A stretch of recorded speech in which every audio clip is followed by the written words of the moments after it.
عید الاضحیٰ کے موقع پر اگر آپ لوگ اپنی قربانی گھر بیٹھے آرام سے ادا کرنا چاہتے ہیں اور آپ چاہتے ہیں کہ آپ کی قربانی کا گوشت غریبوں میں تقسیم ہو، تو A M Qasmi welfare society کے ذریعے 3500 روپے ایک حصے کی قیمت رکھی گئی ہے۔ اگر آپ لوگ حصہ لینا چاہتے ہیں، اگر آپ اپنی قربانی گھر بیٹھے ادا کروانا چاہتے ہیں، تو آپ اس QR کوڈ کو اسکین کر کے 3500 روپے ہمیں سینڈ کر سکتے ہیں، اور اس کے بعد آپ اسکرین شاٹ لے کر 7417810799 پر واٹس ایپ SMS کر سکتے ہیں، یا پھر askmqasmi@gmail.com پر آپ جن کے نام سے قربانی کرانا چاہتے ہیں ان کا نام، ان کے شہر کا نام ہمیں اسکرین شاٹ کے ساتھ بھیج سکتے ہیں۔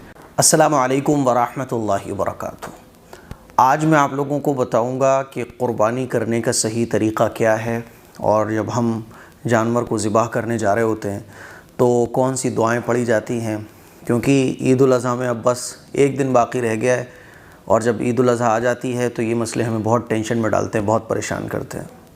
کئی بار تو ایسا ہوتا ہے کہ جن حافظ صاحب سے ہم نے کہہ کر رکھا ہوا ہوتا ہے کہ دعا پڑھنے آئیے گا، وہ آتے نہیں ہیں، اور ہم لوگ بہت پریشان رہتے ہیں، تلاش کرتے ہیں بھیا کوئی دعا پڑھنے والا مل جائے تاکہ ہماری قربانی ہو جائے۔ بعض جگہ تو 2 گھنٹے تک لوگ بیٹھے رہتے ہیں کہ اب حافظ صاحب آئیں گے، اب کوئی دعا پڑھنے والے آئیں گے، تب جا کے ہماری قربانی ٹھیک ہوگی، ہے نا؟ تو کیوں نہ آپ لوگ خود سیکھ لو کہ قربانی کرنے کے لیے ہمیں کیا کرنا چاہیے، کیونکہ علم جو ہے نا وہ تو سیکھنا چاہیے نا۔ کیوں ہم دوسروں کے محتاج رہیں، کیوں ہم حافظ صاحب کے، مولانا صاحب کے محتاج ہیں؟ آپ دین سیکھیے، دین پر عمل کیجئے، اور دوسروں کو بھی دین پر عمل کرائیے۔ اتنا علم ہر مسلمان کو آنا چاہیے۔ ہاں، بہت باریک مسئلے اس میں آپ علماء سے رجوع کریں، باقی یہ موٹی موٹی چیزیں تو آپ کو خود آنا چاہیے۔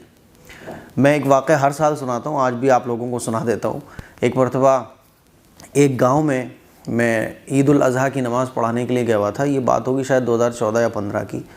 تو جب میں وہاں نماز پڑھا کے فارغ ہوا تو 1 گھنٹے گاؤں والوں کا مزاج تھا، بھیا وہ تیار نہیں ہوئے تھے، جب تک سارے گاؤں کے لوگ تیار ہو کے جامع مسجد عیدگاہ نہیں آ جائیں گے تو وہ لوگ نماز شروع نہیں کرواتے۔ تو 8 بجے، 8:30 کا ٹائم تھا، تو نماز شروع ہوئی 10 بجے، 1.5 گھنٹے لیٹ۔ نماز پڑھانے کے بعد جب میں فارغ ہوا تو فیروز آباد سے تقریباً آدھے گھنٹے کا راستہ تو تھا وہاں کا۔ تو نماز پڑھا کر جب میں فارغ ہوا تو لوگوں نے کہا کہ بھائی حافظ جی، اب آپ کو قربانی کروا کے بھی جانی ہے، قربانی کروانا ہے آپ کو۔ میں نے کہا قربانی کروانا ہے مطلب؟ تو میں نے ان سے پوچھا بھائی قربانی کروانا کیسے کروانا ہے؟ کہ اب آپ کو گاؤں میں جہاں بھی قربانی ہو رہی ہیں، جن لوگوں کے یہاں، آپ کو سب کے یہاں جا کے دعا پڑھنی ہے۔ میں نے کہا دعا پڑھنی ہے؟ میں نے کہا ٹھیک ہے، چلو 4 لوگ ہوں گے، پڑھ دیتا ہوں میں۔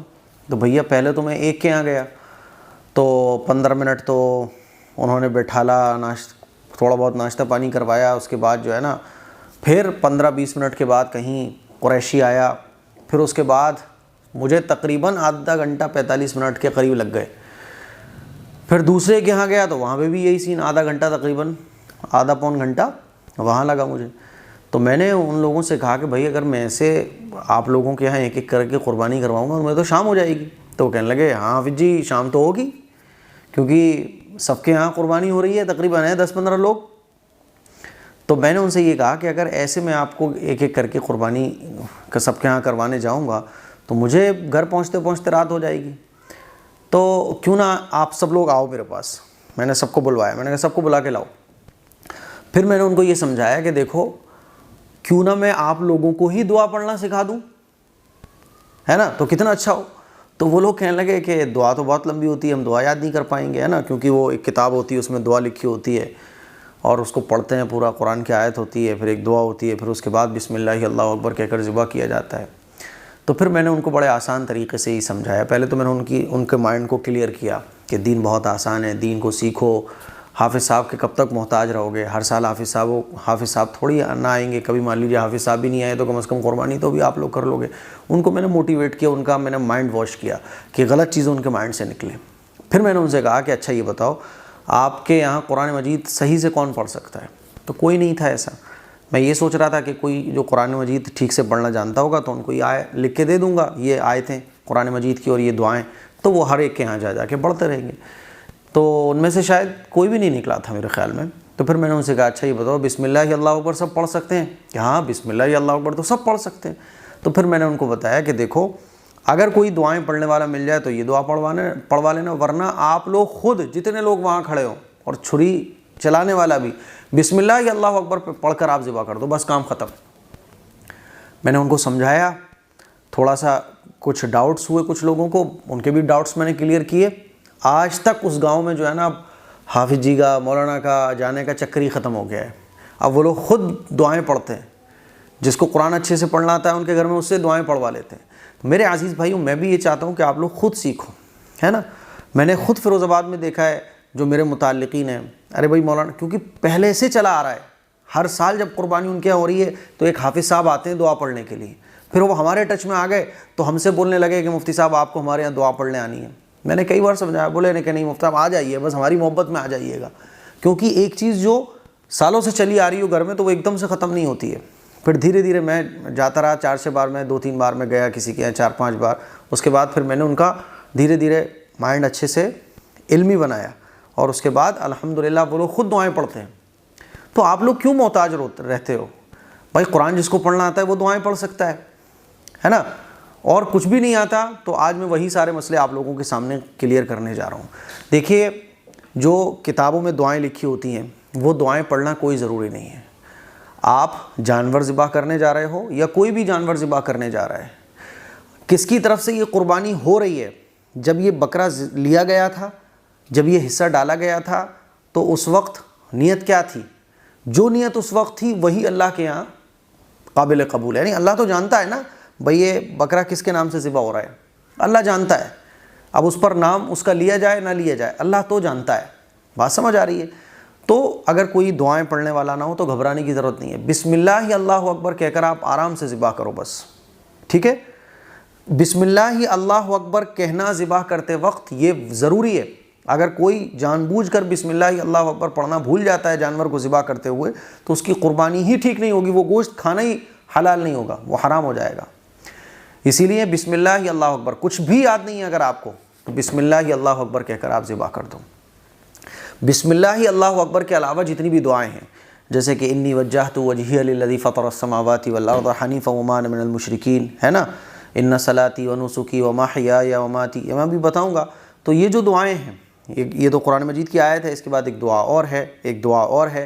یہ جو دعائیں ہیں یہ مسنون ہیں۔ بھائی اگر یہی ساری دعائیں پڑھ جائیں تو بہت اچھی بات ہے، لیکن اگر نہیں مل رہا ہے کوئی پڑھنے والا تو ٹینشن لینے کی ضرورت نہیں ہے، بسم اللہ اللہ اکبر کہہ کر ذبح کراؤ، ٹھیک ہے۔ تو سب سے پہلے تو جانور کو آپ قبلے کی طرف رخ کر کے لٹا دیں اور سب سے پہلے یہ دعا پڑھیں، انی وجہت وجہی للذی فطر السماوات والارض حنیفا وما انا من المشرکین ان صلاتی ونسکی ومحیای ومماتی للہ رب العالمین، ٹھیک ہے۔ اس دعا کو پڑھنے کے بعد پھر اس دعا کو پڑھ لیں، یعنی ابھی آپ نے جانور کو لٹا دیا اور ذبح کرنے کے لیے آپ بالکل تیار ہیں تو یہ دعا پڑھیں گے، ہے نا۔ اس کے بعد پھر یہ دعا پڑھیں، اللہم منک ولک، ٹھیک ہے، اللہم منک ولک، ٹھیک۔ پھر بسم اللہ اللہ اکبر کہہ کر جانور کو ذبح کر دیں گے، اور ذبح کرنے کے بعد پھر یہ والی دعا پڑھنی ہے، اللہم تقبلہ منی کما تقبلت من حبیبک محمد وخلیلک ابراہیم علیہم السلام، ٹھیک ہے۔ اگر آپ کسی اور کے طرف سے یہ جانور کسی اور کی طرف سے ذبح ہو رہا ہے تو منی کی جگہ آپ کہہ سکتے ہیں، جیسے مان لیجیے من شاہنواز، من کلثوم، ہے نا، من زید، تو جس کے بھی طرف سے ہو رہی ہے قربانی من کے بعد آپ کہہ سکتے ہیں، اور آپ کی طرف سے ہو رہی ہے تو آپ منی کہیں گے۔ بات سمجھ آ رہی ہے؟ تو یہ جو دعائیں ہیں یہ یاد نہیں ہوتی عام طور پر لوگوں کو، اور وہ کتابیں تلاش کرتے ہیں لوگ، ارے بھائی کتاب لے آؤ قربانی کی۔ ٹینشن لینے کی ضرورت نہیں ہے، اگر یہ دعائیں کوئی پڑھنے والا مل جائے تو سبحان اللہ، بہت اچھی بات ہے۔ نہیں مل رہا ہے تو اپنی قربانی کو بالکل ڈیلے کرنے کی ضرورت نہیں ہے، اپنی قربانی کو جو ہے نا وہ کسی کا ویٹ کرنے کی ضرورت نہیں ہے۔ قریشی صاحبان آ گئے یا پھر آپ خود اپنے ہاتھ سے ذبح کر رہے ہیں تو بسم اللہ اللہ اکبر کہہ کر ذبح کر دیں بس آپ، ٹھیک ہے۔ وہ جانور کس کی طرف سے ہے اللہ کو پتہ ہے کہ بھئی کس کے نام کی طرف سے قربان ہو رہا ہے، باقی اس کے بعد دعا کر لیں، اردو میں کہہ لیں کہ اللہ تعالیٰ یہ جو میں نے قربانی اخلاص کے ساتھ کی، اللہ تو اس قربانی کو قبول فرما۔ ہو گئی قربانی۔ ادھر سے مولانا آئیں گے، ادھر سے حافظ صاحب آئیں گے، بالکل بھی ٹینشن لینے کی ضرورت نہیں ہے۔ اور اس بات کا بھی خیال رکھیں کہ چھری تیز ہونا چاہیے۔ بعض لوگ موتھری چھری سے، آلس کی وجہ سے صاحب چھری تیز نہیں ہے، موتھری چھری سے قربانی کرنے بیٹھ جاتے ہیں، یہ غلط طریقہ ہے اور یہ گناہ کی بات ہے۔ ایک جانور کے سامنے دوسرے جانور کو ذبح نہ کریں، ہے نا۔ مان لیجیے آپ کے گھر میں 2-3 جانور ذبح ہو رہے ہیں تو دونوں جانوروں کو الگ رکھیں، ایک کو ذبح کرنے لا رہے ہیں تو وہ سامنے نہیں ہونا چاہیے کسی کا بھی۔ تو مجھے امید ہے کہ یہ بہت ضروری مسئلہ تھا قربانی سے متعلق، میں نے سوچا کہ آپ لوگوں کے ساتھ شیئر کروں۔ سر اس کلپ کو شیئر کریں، دوسروں تک پہنچائیں تاکہ لوگوں میں اویئرنیس پیدا ہو، لوگوں کے اندر بیداری پیدا ہو، علم لوگوں کو حاصل ہو، اور آپ لوگ ٹینشن میں نہ پڑو اور عید والے دن جو ہے نا خود قربانی کر دو۔ اس کلپ کو شیئر کریں۔ السلام علیکم ورحمۃ اللہ وبرکاتہ۔